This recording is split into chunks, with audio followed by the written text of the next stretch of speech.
here. Now that the sustain is nerfed and reduced, characters and heroes that have barriers, that have fortified health are a lot stronger, and Arden is one of those heroes. It's almost like the shields kind of increase in value when there's less sustain in the game, and you get that effective health out of the shield, as long as you can time it correctly. But Gankstars taking a while to decide this ban. What's going through their heads right now? Well, I mean, there's a lot that are going to be going through your head there. You know, do you want to take away the Black Feather that's been prioritized so heavily, or do you want to just take away something that you know Cloud9 are unbelievably good with? Adagio is one of those heroes, and I do not fault them whatsoever for taking the Adagio away from Cloud9. I wouldn't be surprised if C9 went for Vox, just because they like to play this simple carry that Old School is known for against teams that are not in the final yet. So Gankstars, we saw it yesterday, last week against Tempor Storm 2. They prioritize a hero that everyone knows Old School plays so that they don't show too much. And it works against versus Lance. Gankstars end up picking Kestrel and Samuel. This is going to be Kestrel lane weapon power with the Samuel jungle, I'm assuming. Yeah. And it's a composition that can work very well, especially with the Lance. If he lands a root, that the hero that he lands a root on can be deleted.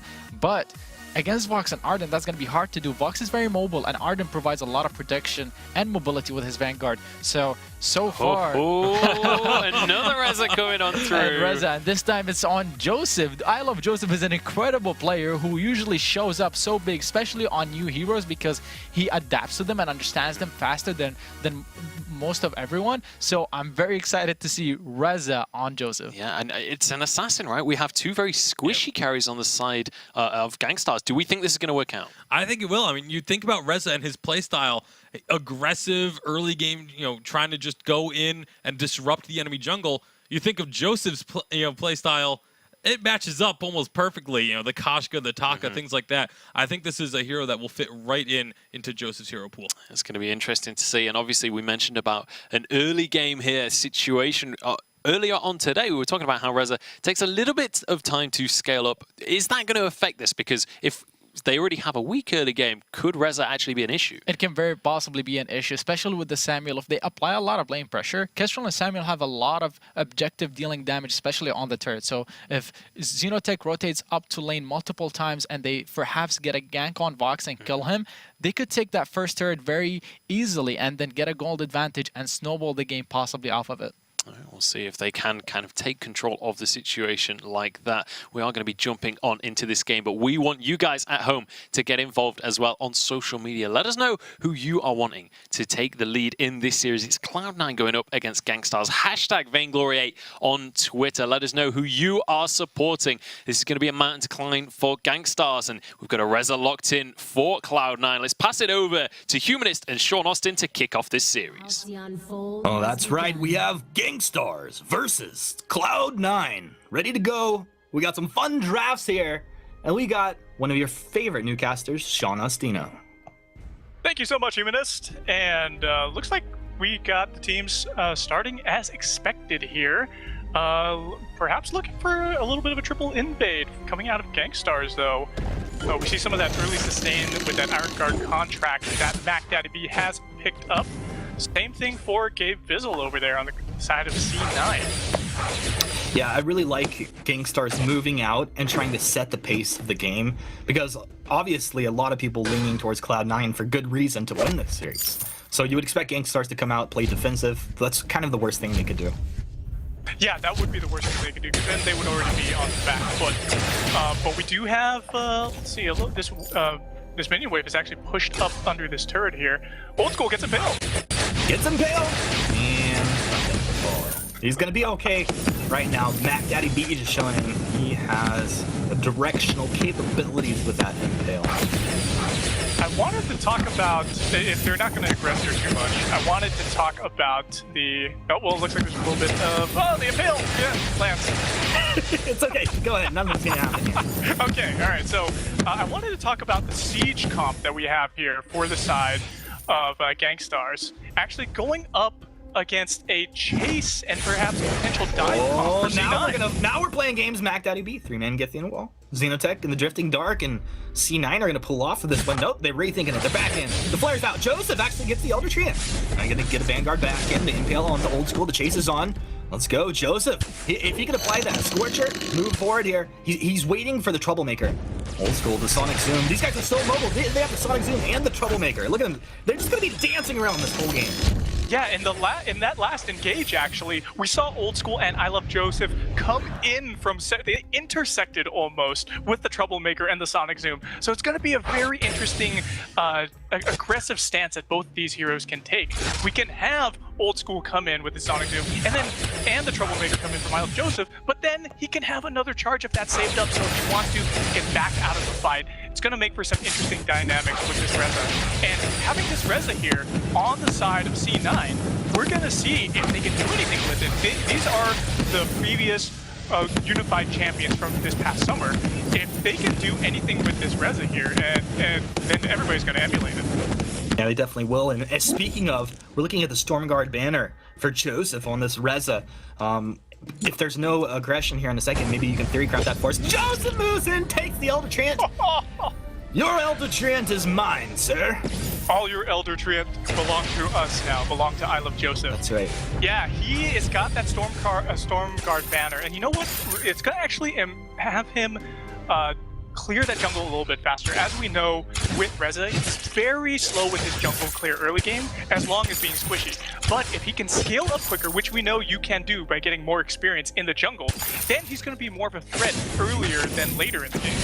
So once he gets that, he's going to get perhaps get the Storm Crown, be able to have some cooldown reduction on his abilities. That'll make him even more of a threat in the late game. Definitely will. Gankstars as 3 in the lane, Minion Candy's down. Joseph's gonna make his way up. Scorchers onto Mac Daddy B. You see that nice little proc damage there, but when Lulu starts throwing glimmer shots down the pipe, you gotta be careful. Scorcher onto 2, they move forward the Troublemaker. Look at the Vanguard. Oh, Joseph, good damage coming out here. The Troublemaker, he's in, he's back out. Look at the damage trading back and forth. Is anybody gonna go down here? Looks like everybody actually walks away from this one, but these teams throwing blows back and forth, kind of exploratory damage application. And they're still not done. They're just sticking around here, but it looks like they won't aggress too much. I Love Joseph. He's backing off now. He's actually working on that Eclipse Prism next, which could indicate to me that he's going to be getting, he wants to get that Aftershock, you know, perhaps as his first item there. But we do have a Sora Blade coming out early from Lulu, 4 minutes in, really good. That's going to be a force to be reckoned with here, early game. Yeah, it's nice timing. Old School's got Poison Shiv, also 1100 going on 1200 gold in his pocket. He can move down to the shop, pick up anything he wants right now. Gabe doesn't always play the Arden. Not a hero we always see him on here.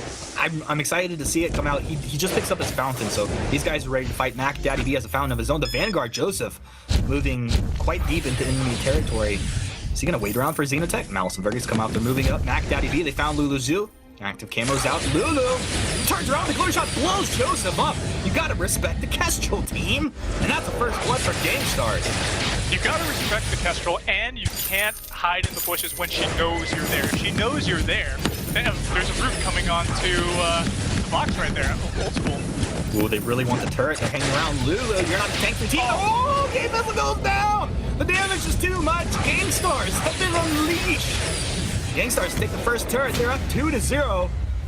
And now Old School. Looks like he wanted a little bit of a fight, but he's not going to find one. Joseph's here. They're going to clear the lane out. What's the play here for Cloud9?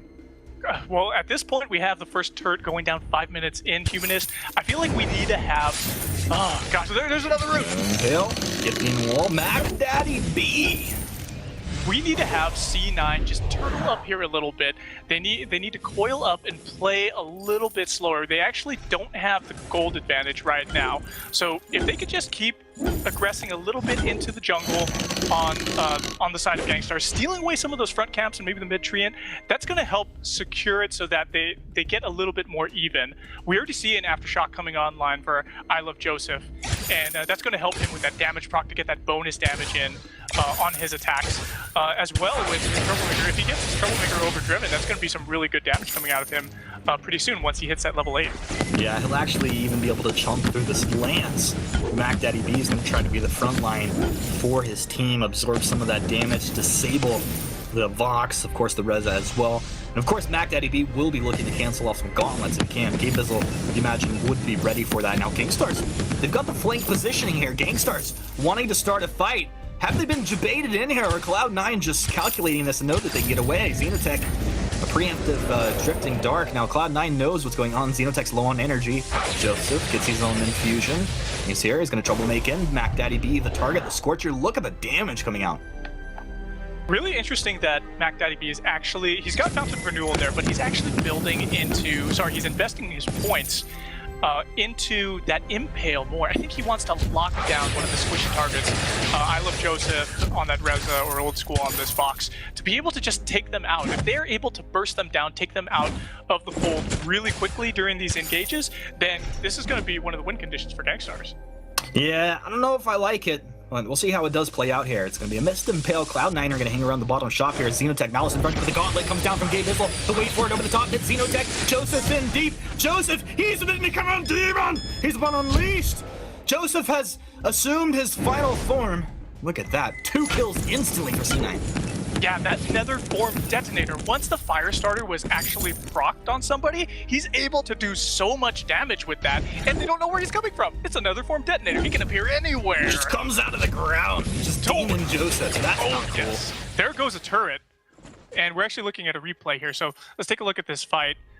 We actually see that they were going for, C9 was going for the gold mine, and then we had Gankstars actually fall back into the safety of their tri-bush. Once C9 actually came in, there goes another Form Detonator, chases after Kestrel, and that was the end of that fight. Oh, that's terrifying. Oh, I'm so excited to see Joseph playing this Reza right now. He's done a great job. Still staying on the Stormguard banner, has the Aftershock and Heavy Prism. Now we'll see what he builds into next. Currently, Mac Daddy B, level 6, trying to keep tabs on this Cloud9 team, who are actually all doing really well. You have level 8 for Joseph, and Old School gave us a level 7 currently. And any other like power spikes, item spikes you're seeing, we'll hold that. We might fight here. Joseph, trouble makes back. Nice Impale coming out, the Drifting Dart. Xenotech trying to find the damage. Xenotech was the player to watch this game. Let's see what he can do here. Joseph's in, the Nether Form Detonator, deleting Mac Daddy B. Of course, with the help of Old School, they're applying the damage on the Vox. Their infusions are both timing out right now. So talk about efficiency right there, Sean. Really good efficiency, and now they're going to be able to take this turret. They took a kill for their troubles. Oh, that one shot, one kill. Next on the Gabe Bizzle. There goes a turret. What I would like to see is, well, I was going to say that we should have a reflex block coming out onto one of the carries for C9. We do have one for Vox, for Old School. I Love Joseph doesn't need it. He actually can reposition really well around these fights because of the Troublemaker. He's got 2 charges on it, so he could avoid an Impale, avoid a Get the In-Wall perhaps, chase after somebody very easily. Right. And that's why he doesn't need that reflex block necessarily built into his kit. Joseph's doing a great job. It looks like he's having really a lot of fun on this Reza pick here, and is actually having an impact, so we're having a good time. Now, I'm curious to see how the next fight plays out. C9 kind of baited Gankstars into that last one with a gauntlet from Dave. Let's see if they do it again. Flares come out, Gankstars realize the gold mine is being taken here, but up in the lane, Lulu is just shoving it forward. So C9, they're going to go ahead and put the priority on getting up and stopping that lane. I don't think he's necessarily going for this right now, but on Gabe Bizzle, I'd like to see him sell off that healing flask and get himself an Echo. At this point, we still have Kestrel and Samuel being really squishy, and they're squishy throughout the game. We're not going to see them build that much defense. But if he's able to get down 2 Echoes, or sorry, an Echo, and then get down 2 gauntlets. Double Echo, double gauntlet. If he's able to get those down, make Mac Daddy B burn that Crucible, we're going to have a lot of trouble coming for these squishy heroes on the side of Gankstars. Oh my goodness, it could be so good. You know, I'm pretty sure if you sell Echo and then purchase it again, it's ready to go, so you could technically do it twice if you're next to the shop. It could be the godly end gameplay. We're going to see it someday. Someday it will happen. If Gabe Bizzle was a rich man, he could do it. He's only got 500 gold in his pocket right now. It looks like he's prioritizing vision. Dang. Well, he's doing what he can right now. Xenotech is going to pop that level 9 infusion fresh and ready to go. Flares do come out from Gabe, spotting them out exactly as you called out, so no surprises here for C9. Good vision down from Mac Daddy B. I think he's done a pretty good job of vision so far, but C9 start to bear down deeper into Gankstars territory, shoving the lane as a unit. You're really not allowing anybody to get picked off. No, they're not. We actually, if you look at C9 right now, their KDAs, they have 100% kill participation for everybody. They all have 1 kill and 2 assists. This is fun. And look, there goes the sentries being defeated. Really tight rotations coming out of them. Yeah, they're like, all right, team, we're going to practice standing on top of Gabe here. See how it works out. Old School, he just turns and starts going to work on Mac Daddy. You can see he's got the breaking point. So honestly, Old School has become significantly more dangerous here now with his breaking point. Yeah, he's a really big threat right now. They're taking this gold mine. Looks like it could be contested, though, by Gankstars. He starts stacking the breaking point, gets the Vanguard, the Gauntlet's down. They're trapped inside. Oh, good night, Kestrel. Lulu. That was rough to watch. Netherform Detonator. Joseph. Just scorching and creating trouble across Immense the board. gold payout Look at this collected. guy, just in and out of these fights, man. Wow, and he didn't even have to kill anybody. He just had to do enough damage coming out of that Reza. And he had Old School just stacking up those breaking point stacks and doing his resonance to actually bounce the damage off of everybody. No? Okay. Is that Reza means... Well, like, yeah. death. Fiery, fiery death. Yeah. It's okay. Ignore me. It's okay, I don't think I've read the lore, if that's a lore illusion. No, it's just resonance. Oh, resonance! We've gone too far. Woo. That's okay, you helped me out with it, humans. I don't feel so bad anymore. We got there, team. We're there as a casting pair. Casters unite! Fusion. Let's see what happens here. Joseph able to take the mid away. C9. Does C9 consistently at least take the front half of the jungle away from Gankstars on most of their rotations? That's what I feel like they're doing. They're starving them from half of their jungle. Look at the gold lead. We actually have 31.5 to 26,000. It's about 5,000 gold lead here. Really well done with the rotations. Oh, big damage. Big damage, but nothing that Joseph can't deal with, and he's gonna move down. He's got a little healing camp to take care of. Gankstars, they got to make some plays here. I feel like they're falling into that passive scaredy cat mode. Oh, Gabe Vizzle's ready to go. Look for the gauntlet over the wall. Yeah, pulls the trigger. Now Joseph's in. He's got the scorch down. He's scorching Xenotech into the ground. There's a real gold graveyard now, my friend. Lulu taking way too much damage. He's going to go down in short order here, and it looks like Mac Daddy B will die out towards the southeast of that engagement. Gabe, the gauntlet over the wall. What a play. What a godlike play. And that's what I love about being a captain, is that you can really initiate for your team. When Gabe saw that they were all grouped together, he went for it. It doesn't matter if he's going to be trapped in there with them, because Old School does so much resonance bounce damage. So many breaking point stacks get built up over him doing his auto attacks. I love Joseph throwing down these fiery fire starter and Netherform detonator attacks. This Crystal Sentry is going down, and there goes that turret too. Yeah, goodbye turret, goodbye Crystal Sentry, goodbye probably Gold Miner, and probably goodbye game 1 here, as the Kraken is now awakened. Gankstars are going to have to do some real magic. Yeah, we're actually looking at a replay right here. We saw Lance drop, and there was the ace, actually. Sorry I didn't catch that one, but yeah, that was a really good team fight coming out of C9. They're executing very well. Very clean execution now. They're capturing up the Kraken. Gankstars is here. Scorch down on the Xenotech. Whoa, the burst damage before it's going to come flying through. Netherform detonator over the wall. Joseph, he's going for 2. He's got 1. Joseph gets the Vanguard. Now he's on the chase. Who is he going to take down? Mac Daddy B. Now Lulu, I curse you. Joseph, take him down. Oh, the respect the active camo. So much respect. Joseph's on the chase now. Lulu, he's got some glimmer shots, but Old School basic attacks will take you down. Almost too easy for C9. Almost too easy. That Netherform detonator, out of nowhere, just clips Xenotech near the end of that team fight, or really actually in the middle of that team fight. And this Kraken is going to be on the leash for C9. Unleashed! Unleash the beast. Let's go. C9 will be looking to close this game out. In fact, Crystal Sentry is being delivered here. A fresh delivery from Crystal Sentry. Yummy little treat for C9 on their way to victory here. Well, okay, what's the miracle play for Gankstars? Oh, the miracle play. They've got to shut down either. They've got to pick one of the 2 carries and focus them. They both have a lot of kills right now, but I feel like the easier person to focus is going to have to be Old School because he's visible. You can see him. It doesn't matter if he can Sonic Zoom. At least he can't disappear.